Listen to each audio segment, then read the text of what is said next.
Welcome to another episode of Ask the Zamboni Experts. I'm your host, Doug Peters, and along with me today from the Zamboni Company is Marty Elliott. Our guest on today's episode is Ryan, Just the Lifestyle Zamboni Driver Bell, Steve Bondi, and Aaron Studen, all from Winthrop, Washington. Welcome, gentlemen. Thank you. Thanks for having us. Good day. Thanks for having us. We're looking forward to this. With outdoor rink, there's several of those around the country, and we've very happy to have you guys as a customer of our product and looking forward to talking to you about this. Can you tell our listeners a little bit about your facility, such as how old it is and when is it open, as well as maybe some of the challenges of an outdoor operation? Yeah, I'll take that. The rink opened in 2006 in its current location, but it was a natural outdoor rink. Had a grass infield that was flooded in the winter, and it was totally unreliable. It wasn't until 2016 that we put in refrigeration. And after a season of hiccups, by 2017, we were off and running with what we call guaranteed ice for the months of November, December, January, and February. We've had 4 great years. It's definitely a rewarding operation. It's very challenging because we are outside. We're in the snow country of the North Cascades of Washington State. So certainly our biggest challenge is maintaining quality ice and the visitor experience, but in the face of Mother Nature, who's constantly throwing snowfall our way. When are you folks open with your facility? What are the timeframes that you have ice for skaters to skate on? Well, we open up as soon as we can the first week of November, and we operate certainly through the end of February, if not early March. And we're pretty much open 7 days a week. We have different operating schedule each day, but as long as we can keep the snow at bay and prep the ice in time for our daily programs, we're open 7 days a week for 4 or 5 months. I think we have a 22-week operating schedule. What intrigued me a little bit and got me to reach out to you was seeing that you were going to be using a vinyl mat or vinyl graphics for your ice. Can you please explain to our listeners how that all went and any of the reasons why you went to that product? Yeah, it made a huge difference. We were able to do our ice install in almost half the amount of time as in past years. When we painted, we used to have to rely on a crew that would come over from Seattle with the equipment because we just didn't do the investment to get that stuff. And we could chat more too about, what dealing with the paint at the end of the year was like. It was all just a huge fiasco. But laying vinyl this year, man, it sped up our process because it was just up to us. The company we bought it from was going to come down from Canada and help us with the install, but they weren't able to do that. Still, we were able to get them on Zoom to get some consultation, and then it was just us and a crew of 10 or 15 people with squeegees. We got it put in. It made a huge difference.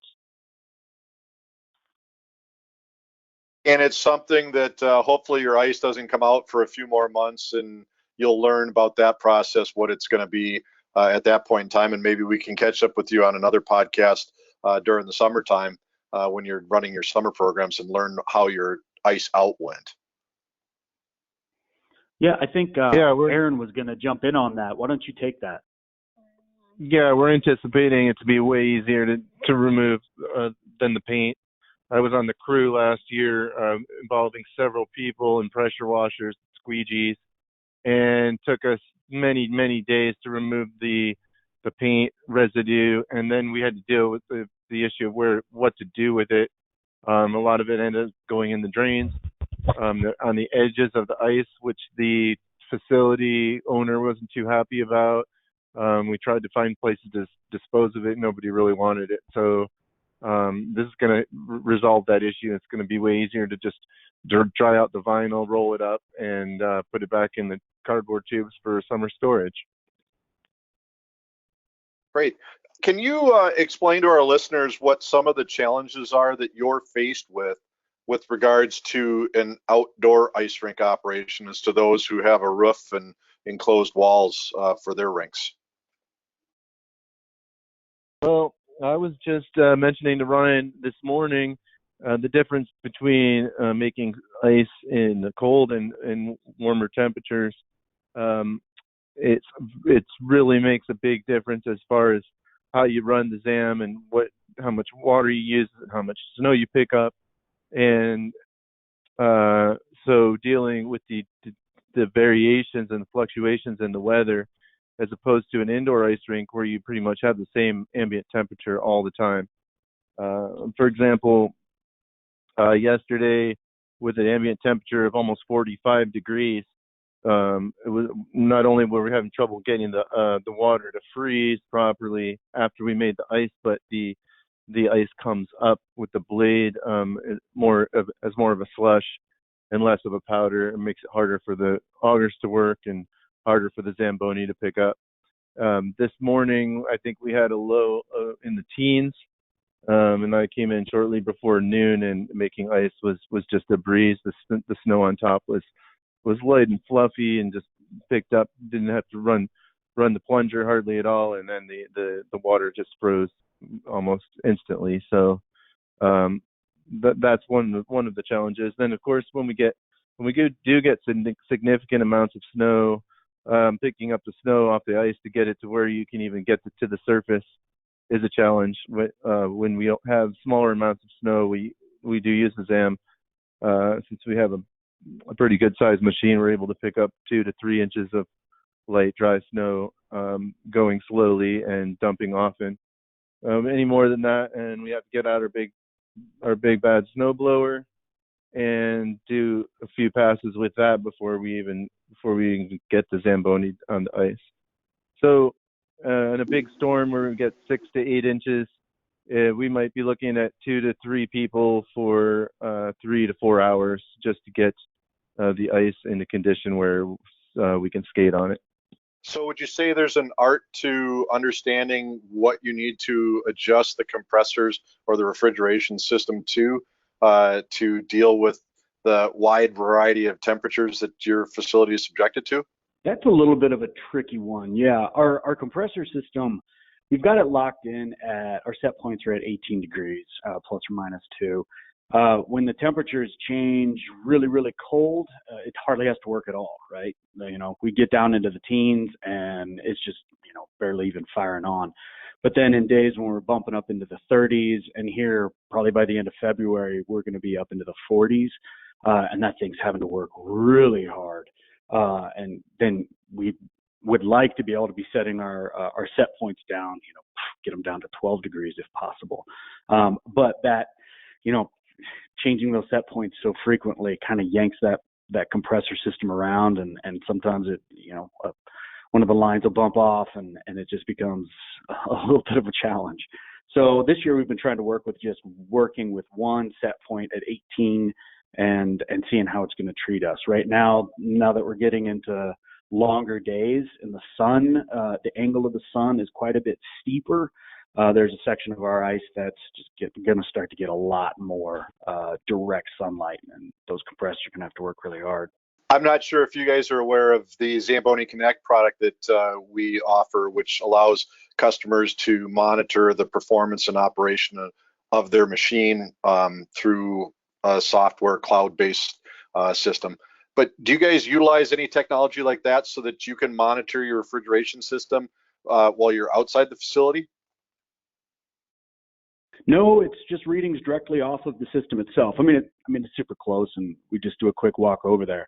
But no, it's the phenomenon of being outside is it's the natural fluctuations in temperature and snow and precipitation that we're checking the weather app more than we're checking our compressors because one hour to the next, it's just such a huge swing in what the weather's doing, and the ice making procedure, what you're going to do to it changes based on that quick change in weather forecast.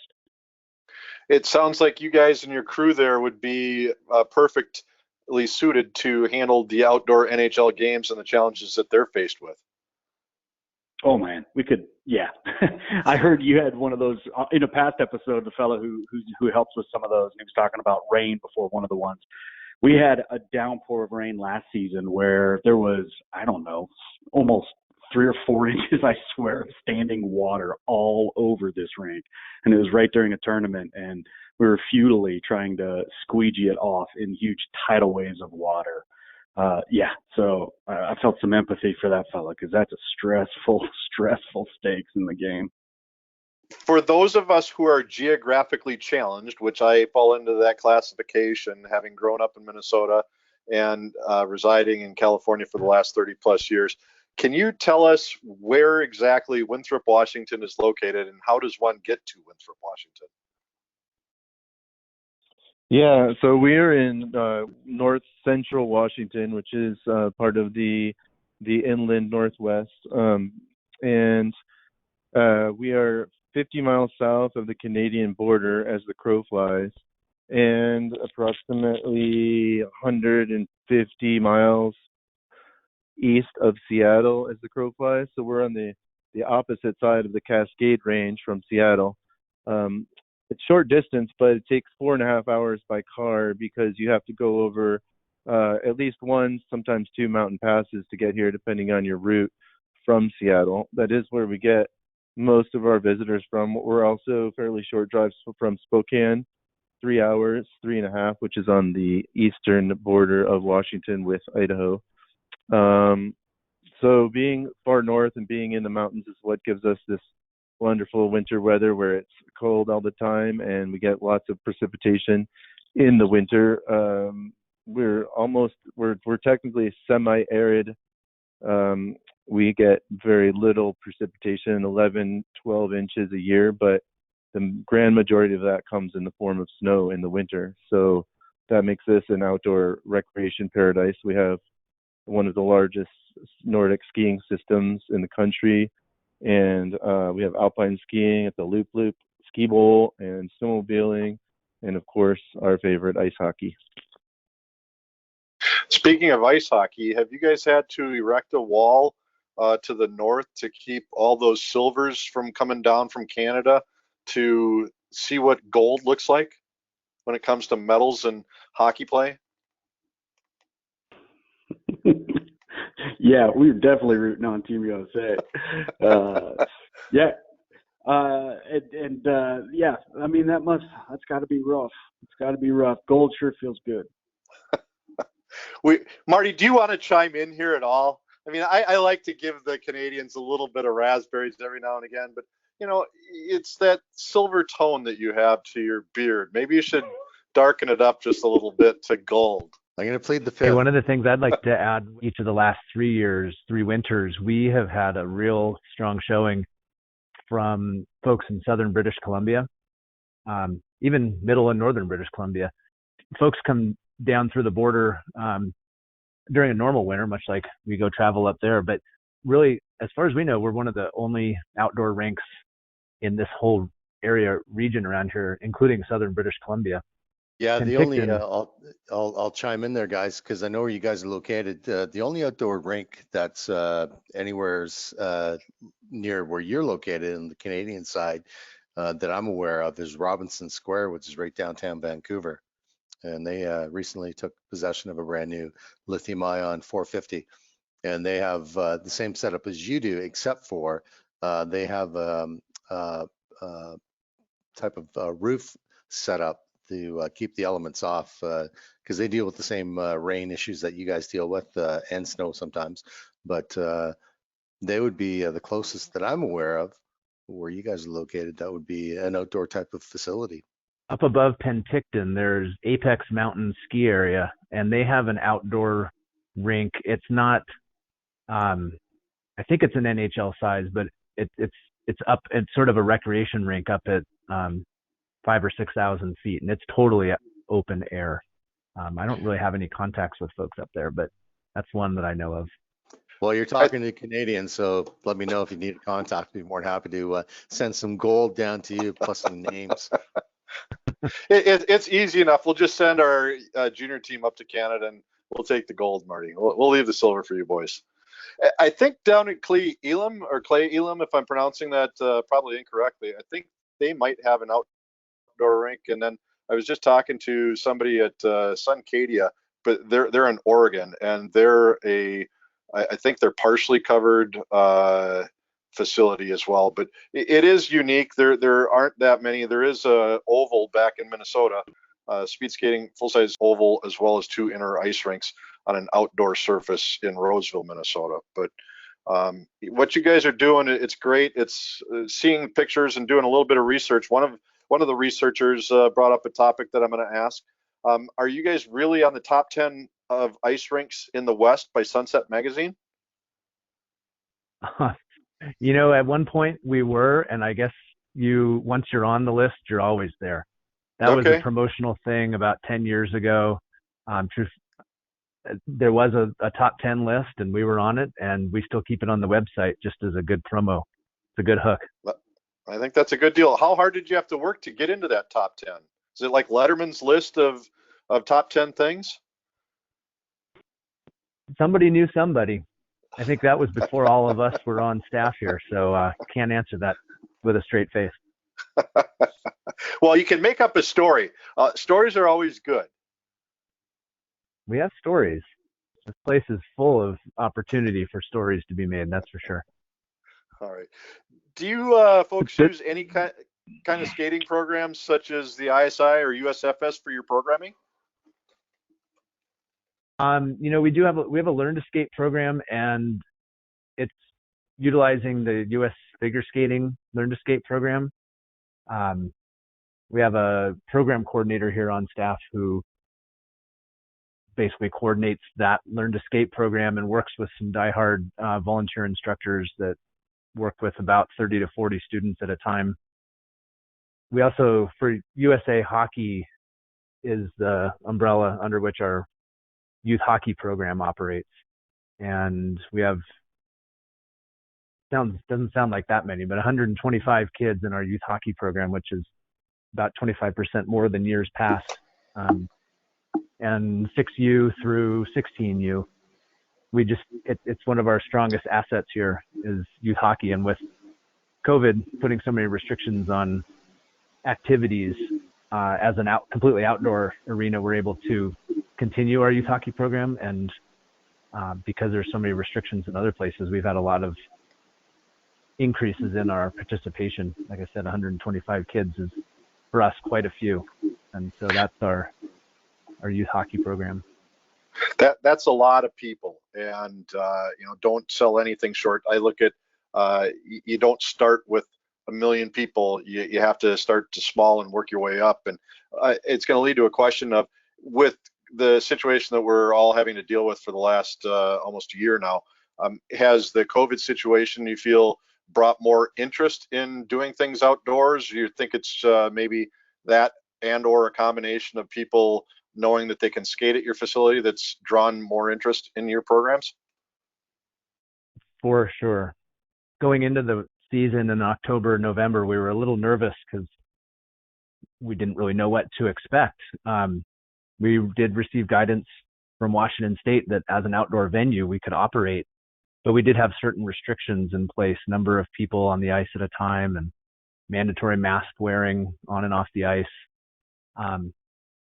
It was really quickly apparent that folks were willing to travel from wherever to come to the only ice rink in the state of Washington that was open. Outdoor recreation has just boomed here and elsewhere. And it's just absolutely been amazing how many different zip codes have registered here at the rink. A couple weeks, maybe a month ago, a guy showed up for adult drop-in hockey, and he had just driven up from San Jose because there was nothing from San Jose to Winthrop, Washington for him to join in for a hockey match. So we've been really lucky being totally outdoors. No one ever envisioned 20 years ago when they built this place that it would be what allowed us to survive a pandemic year. But here we are. We're real fortunate, and we've been really, really lucky to share it with folks from all over the geography, Pacific Northwest. Well, it's nice to hear a success story because it's been very challenging for a lot of rinks. I'm involved with the ISI and been set on several phone calls and talking to people out on the West Coast, and it's been challenging. And there was a new facility built in Snoqualmie that purchased a couple new machines, and Very hard to see when they've spent the kind of money that they did to open up a facility to not be able to have it open. So kudos to you guys for being able to be open and offer entertainment and exercise to people that want to come up and skate. Playing hockey in the snow can be just a magical, mystical experience when the snow starts coming down, and it's really fun and awesome. But then when it starts snowing enough to where the puck stops sliding, and we have to get out the shovels, then that's part of the experience. And we have about 20 wide blade shovels that we get out, and when it's too much snow for the Zamboni and not enough time. But we never cancel hockey because of snow. We just keep playing, and if it snows hard enough and long enough, to where you can't even see where the puck is anymore, we have some big orange balls that we use, and we get those out, and we keep on playing. I've seen people play in the hockey and snow, that comes up to the bottom of their skates and completely covering up the blades, and it's part of the deal, and we love it. It brings back fond memories of when I was a kid and playing outdoor hockey in Minnesota. And there's a gentleman who lives up in Washington State. He's up near, I think he's in Blaine. Is that not where the Peace Arch is? I think, if my memory serves me correct. And he came out of Lake Placid. He cost Dave Taylor, who is a LA King legend, a point when he was playing collegiate hockey because he couldn't get out of the goal crease, and the referee waved off Dave Taylor's goal. That's Mr. Jay Westcott, who we hope to have on a podcast in the future as well. But talked about that, how it helped. He grew up in Lake Placid, how it helped the skating. And it's great when you have the snow coming down and you're looking up at the lights or the sky.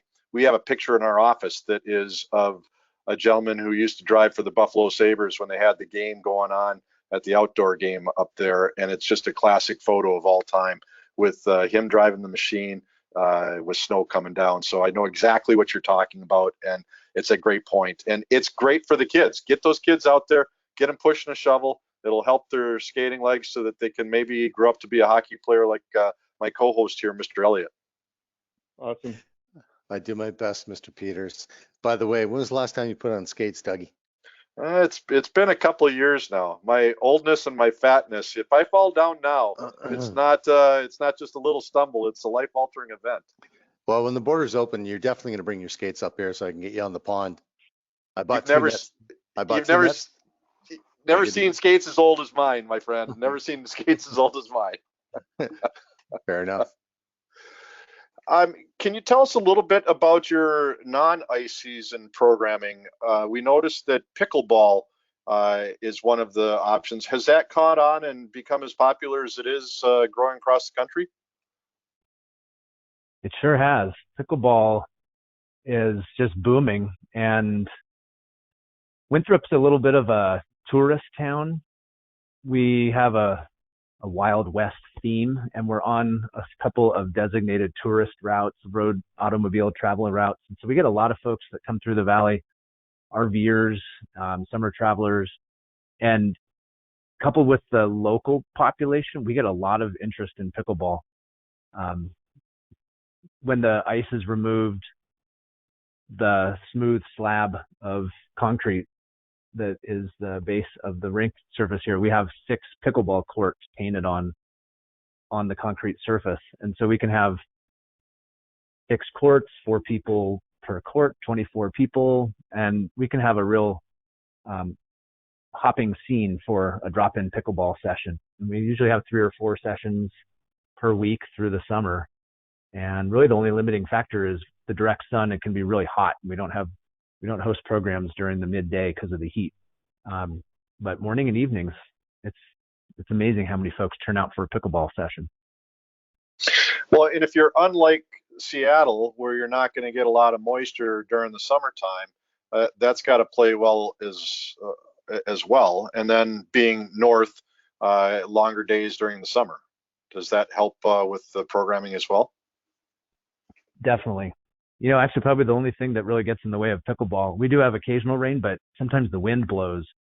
East side of the mountains, the wind pressure coming through the mountain passes will push some wind around, and really hard to hit a pickleball straight when the wind's blowing 30 miles an hour. That might help some of the people that know how to play the wind, like a golf shot. Yeah. See who knows how to play with a real game face. There you go. How are you guys doing anything at all with inline hockey? Is that remain popular, or is that kind of gone by the wayside? Like it was very popular years ago, and then when there was a professional league, it seemed to wane a little bit. How's it doing up your way? Yeah. It's sort of a novelty. We have a fleet of roller skates as well as inline skates, and we have some public drop-in roller or inline skating sessions during the summer, and they're definitely they're a hit. People love them. Not that many folks are doing it, but as a good outdoor recreation option, they've been great. I think the inline skates have for around here, they've sort of caught on with some of the youth hockey players, and they realize it's a good way to keep active on skates of some sort during the summer season. And so this past summer we were closed for COVID, but the summer before that we piloted a Wednesday night roller hockey night, and it was basically just a sort of a stick and puck on roller inline skates, and we had quite a showing for that. That was actually a lot of fun. There's a lot of enthusiasm for it. I think we'll try and do that again this coming summer should we be able to operate our normal operating schedule. Do you folks have any unique or special events, seeing as how you're somewhat of a tourist town dependent on tourism? Is there anything that would drive me to hop in my car and drive up to Winthrop during the summertime to avoid the snow and partake in something? Well, we are at the foot of the mountains, the east side of the mountains, big rolling hill country, lots of open space, public land. The town of Winthrop sits just sort of in the center of almost 1 million acres or a 1 million acre watershed, about 90% of which is public land. So that is always going to be a draw, people looking for big outdoor open spaces. And right here at the core of it, Winthrop and the other twin towns, Mazama and Twist, we're all right along the Methow River. Fly fishing, river rafting, boating, swimming. There's the list of outdoor recreations options around here are pretty endless. And the Winthrop Rink is right here in the town of Winthrop, right across a pedestrian walking bridge over the river to the downtown core of Winthrop. Do you have any festivals that are up there? Washington State to me seems to be a bit wine country-ish. Do you do anything along those lines, or is there something special, unique that is done wintertime or summertime up there? Well, summertime, probably one of our bigger festivals is fitting with the Western theme. It's called 49ers Days. The town puts on a parade, and there's all sorts of horse and rider outfitters that have a rendezvous encampment for the weekend. That's a pretty fun summer festival. There's a whole list of other social festivals that are put on by the chamber. Wintertime, the Nordic Trail System is managed by an organization called Meadow Trails, and they host a bunch of Nordic skiing events that draw people from all over. We have a small, by comparison, alpine area not far from here called the Loop Loop, and they put on in February a alpine downhill ski race called the Wolf Chase. And then the rink has actually positioned ourselves as probably one of the biggest draws to the valley economically, bigger than, well, probably not as big as Meadow Trails, but in terms of events, we have rented out ice for outside tournaments, and those have become quite popular. We also take pride in our 3 youth hockey tournaments. We call it the Great Outdoors Classic, and those are a 10U, a 12U, and a 14U tournament, one each in December, January, and February. And there's 12 teams that are invited for 3 days, 24 games, and it is an absolute blast.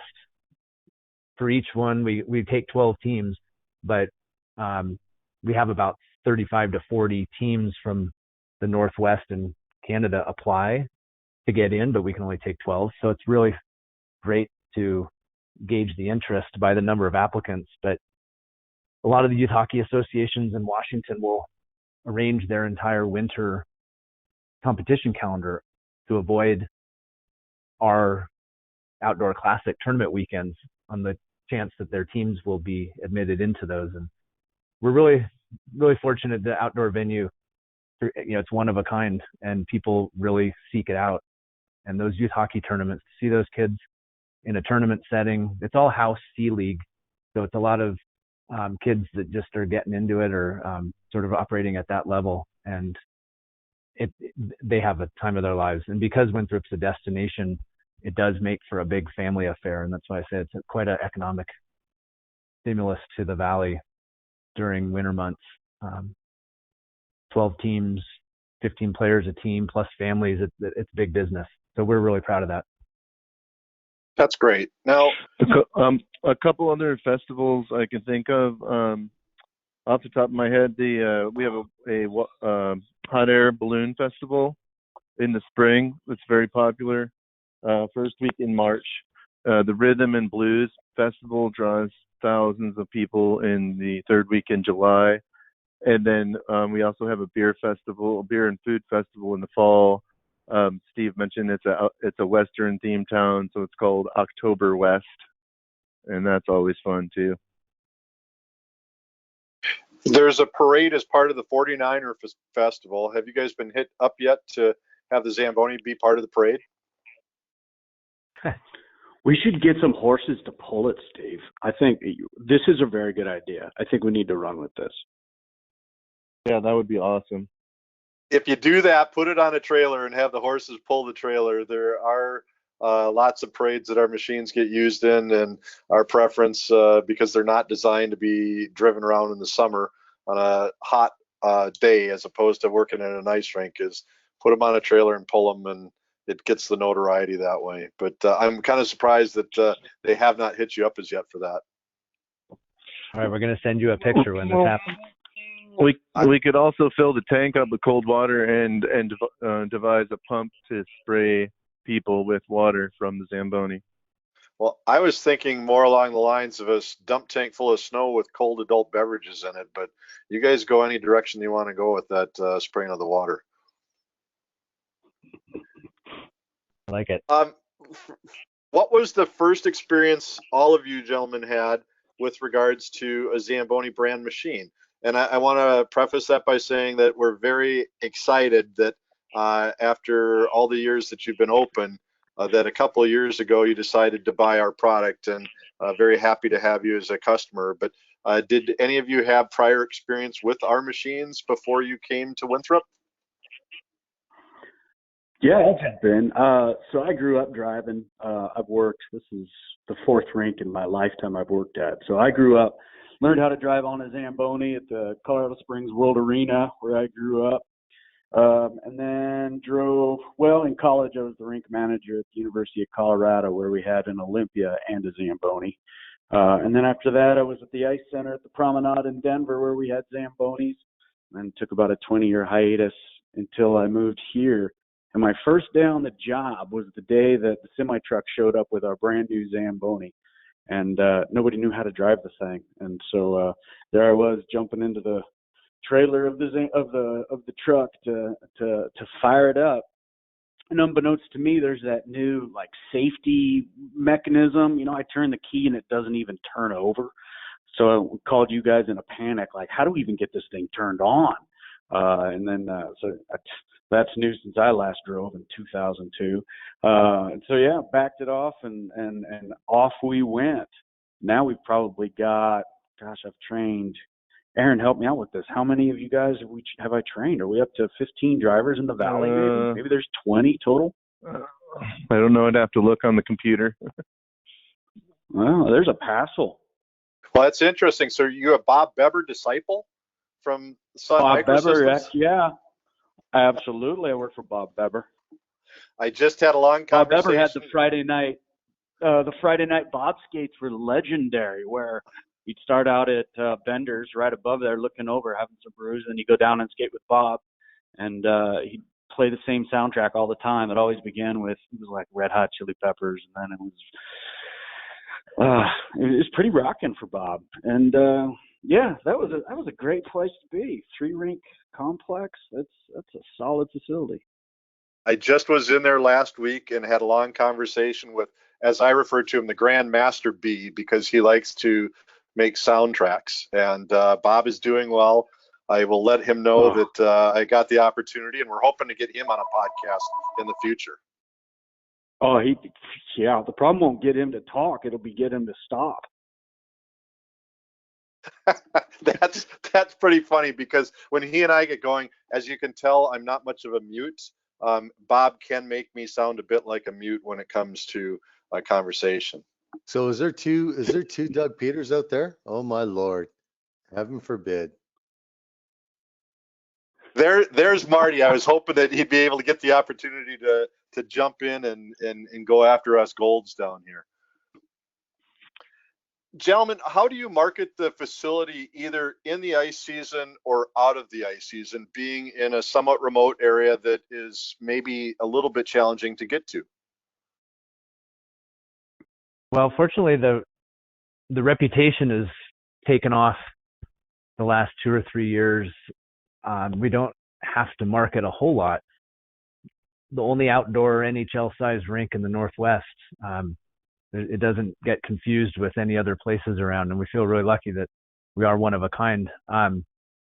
But we also, like we mentioned earlier, we're in this little tourist town of Winthrop, and both the town of Winthrop and the Chamber of Commerce, as well as Okanagan County, has a group called the Tourism Council.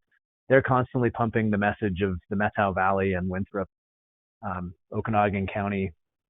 That message is going to Seattle market, Spokane market, and just Pacific Northwest in general.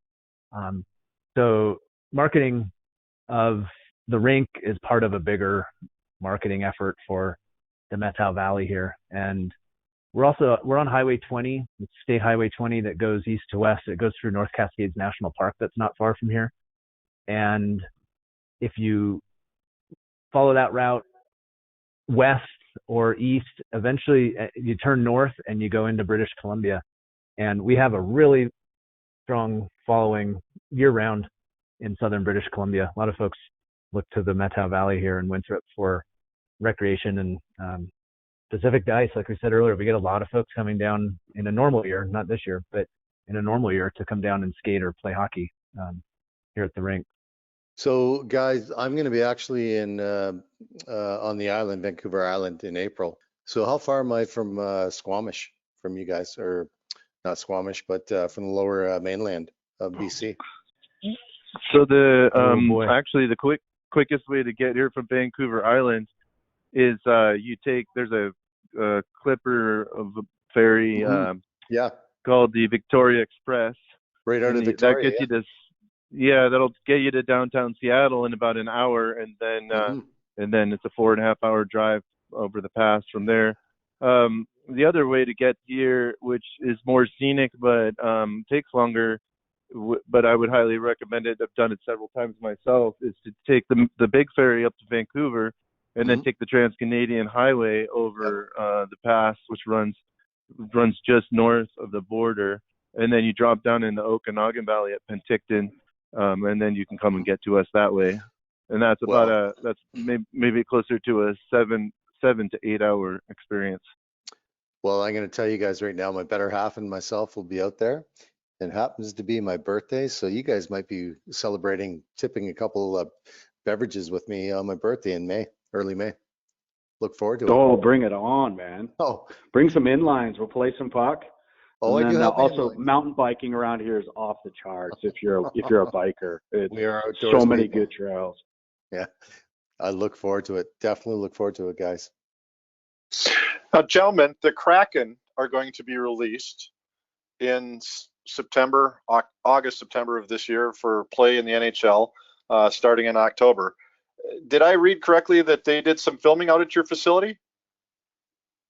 Yeah. So did you see their promo video where they do the release, the Kraken? They show one ice rink in that entire video, and it's ours. That's got to be some pretty big props for you guys, I would think, to be the only ice rink that the newest team in the NHL used to promote themselves. Are you guys utilizing that to benefit? Did they give you anything? Or what kind of relationship are you guys going to have with the Kraken? Well, we're building that first by just a familiarity with each other. The shot that went into the release of the Kraken video was from a drone, and they took that drone shot last winter. Their administration, I guess, fielded a team that participated in an adult hockey tournament here, and so they were here. At that point, it was NHL Seattle. They hadn't turned their released their Kraken mode yet, but their administration team was here, and the marketing team, and some videographers, and they captured some footage here that turned into another video that you guys might have seen. It was on our website on our media page, but it's a 2 or 3 minute video that highlights the adult hockey tournament that was here called the Great Puckaroo Roundup. That's a tournament run by the Greater Seattle Hockey League, and the Kraken, or NHL Seattle at the time, they were here for it. And it really started a great relationship. We got to know some folks there. They got to realize what kind of place Winthrop Meadow Valley is, but also the Winthrop Rink. And I think we'll be seeing a lot more of them in some way, shape, or form over time. Only unfortunate thing is that our outdoor operating season is almost identical to the NHL season. So I don't think we'll be getting any NHL play over here, but maybe we'll figure something out. Do you think that having the Kraken joining the NHL next season's going to increase interest in your winter operation? Without a doubt. Yeah. In Colorado, Because I was working in rinks when the avalanche came, and holy cow, just watching that boom before and after is just remarkable. It's just a tidal wave of interest in Colorado after the Avs came. I'm sure we're going to see that, add to that an Olympic year, not too far away. This valley is hockey bonkers. It's just going to get stronger and stronger. It's pretty cool.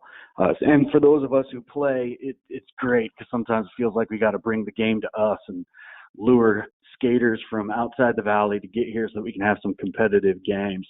But it's just really cool seeing how the culture's just taken root.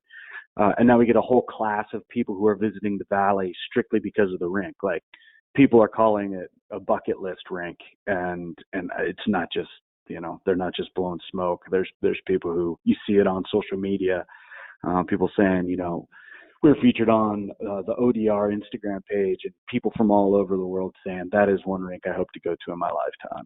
Maybe since you guys have the full-on gig, we can get the NHL to come up and actually play an NHL game at your facility. How cool would that be? Dream come true. That'd be amazing. Who do you folks turn to for tips on dealing with the uniqueness that there is in maintaining an outdoor ice surface? Well, I usually turn to Ryan because he's got more experience than I do. This is Aaron. The first time I was on a Zamboni was last year when Steve hired me to be a Zamboni driver. That was shortly a little less than a year after we received the machine. So I'm a novice. I don't have the decades of experience like he does, and I mean, there's really not a whole lot of other people to call to get advice on it. You just kind of got it. I think it's more of a trial and error experience. I don't know if Ryan has anybody that he turns to. Well, I think that a lot of it is just figuring out what the problems and challenges are, small little things that I would never have even thought of. A good case in point is the plunger, or breaker bar, whatever you call it. The first year we were running the machine, that metal spring that gives that reverse pressure on it was freezing up, getting water on it, and eventually it just blew. That spring did. And so I think you guys helped at Zamboni. You helped us find out that there was a bungee cord replacement kit for it, and that bungee cord's made all the difference. you know. And then also just learning about how a machine interacts, going from the environment of the warm Zamboni room and then out it goes onto the sheet. You know, if you've got a whole bunch of snow on the ice, you might have to dump the tank 2 or 3 times just to make a single ice make. But every time you go from outside to inside, you get this temperature change. So we're getting like this ice flashing problem where we'd get huge coats of ice on any metal surface as we would go into the cold temperatures. And so we figured out, you know, the sled for the breaker bar was freezing in place and we couldn't even get it to clear the chute. So I figured out that we could spray PAM on it just to act as a lubricant and also to repel the moisture so that the sliding mechanism would keep working. You know, just small little tricks of the trade, things like that to figure out how to keep that machine going, because it works like a bull. It's got to work very hard in these tough conditions. Well, we're going to throw something at Steve to make all the operators' life a little bit more comfortable. We now have a heated seat option that you can get that will keep your tush nice and warm during the process. And we also have a cab that you could get, a cab enclosure, so that you'd be even warmer. But those are things that you can take a look at down the road, possibly, or maybe on the next time you purchase a new machine. Hey, Doug, if I can interject. Absolutely, and the drink holder would be great. That's a $6.50 we make up here in Brantford, Ontario. Hey, Doug, maybe you want to mention to them that they actually have a governor on their machine. I'm not sure if they know about that. So every operator drives at the same speed. Yeah, it's something that tricks of the trade. We've got a lot of videos that our brand management team's been working on. And if you ever have any questions, Don, I'm sure, is the one who turned you on to the bungee cord. That's something that we're always happy to help you guys out to learn more about the product. So don't be bashful. We've got resources like Marty, myself, Don Zamboni, Richard Cassianos, and customer service as well. So please turn to us. We want to make sure that you're a satisfied customer as much as possible. I'm going to go off the cuff a little bit because I'm the resident foodie expert within our organization, and would just like to know, what is the food that I should get if I come up to Winthrop, Washington? Oh boy, the food you should get. We've got a great local food movement. It doesn't exactly relate to a restaurant menu, but we're a great community of organic farmers and small sustainable farmers, and a lot of the ingredients you're going to find on the menu are fresh and local. Maybe not this time of the year, but we've got farm raised pork and beef, and we're blessed with an abundance of food here. I don't know, Ryan, what would you say for the item? Yeah. Or actually, I should ask Aaron too, because Aaron used to run a pub. Aaron, what do you think? Aaron did used to run a pub. I think pizza and burgers works for me. I mean, doesn't get much better than that. So. Okay, you brought up the topic of burgers. Has anybody been outside of Washington State and got the world famous White Castle sliders? Yay or nay on those, gentlemen? Big fat nay. Negative. Never heard of them. Hey, Doug, I got to step in here and share something that's more of a Canadian recipe that they might want to bring into their community. Hey, guys, have you ever heard of a beaver tail? No. No? Nope. Well, it's a French cuisine. It is something that is very popular in the Canadian marketplace. Google it and go to the Wikipedia, because I'll tell you, if you guys bring that into your market, they'll be lined up by the dozens. It's a dessert. What? It's a dessert.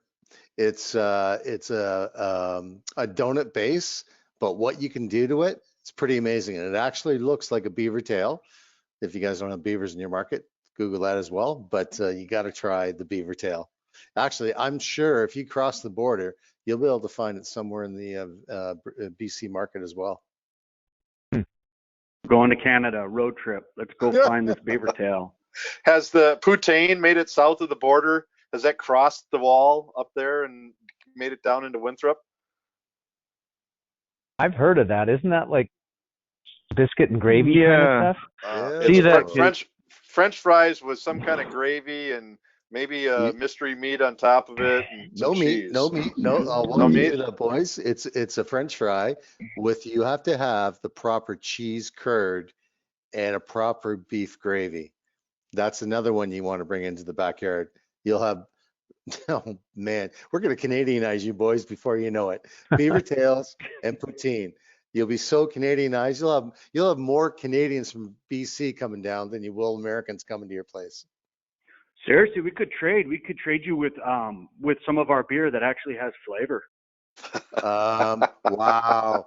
You know what? If I want to drink your beer, I'll just drink my water. How's that? Yeah, up in Canada there, guys, when the kids were in school, in elementary school, when you used to get milk, at least I did 100 years ago when I was in elementary school, up in Canada, instead of giving them milk, they give them beer. Well, and guys, you don't want to go on that subject because God bless his soul, my father worked for Labatt's for 32 years. So you're talking to someone that knows a little bit about the suds. We need to carry on this conversation in person. Yeah. May. Gentlemen, beginning of May. It's been wonderful to talk to you guys about your facility. Do you have any programs or projects that you'd like to promote through this PC? I'd love to tell you that we've got millions of followers on our podcast. We are gaining ground. We just released one I'm very proud of because I got the opportunity to talk to Kenny Albert, who's Marv Albert's son and who was broadcasting the Minnesota Wild Colorado Avalanche game last night. But is there anything you guys would like to chat about to promote about your facility or any special things that you want to let our listeners know about?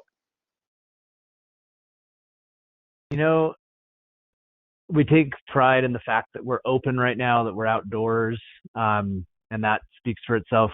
One thing that we've done in the past few years, we hosted an event called the Apple Puck.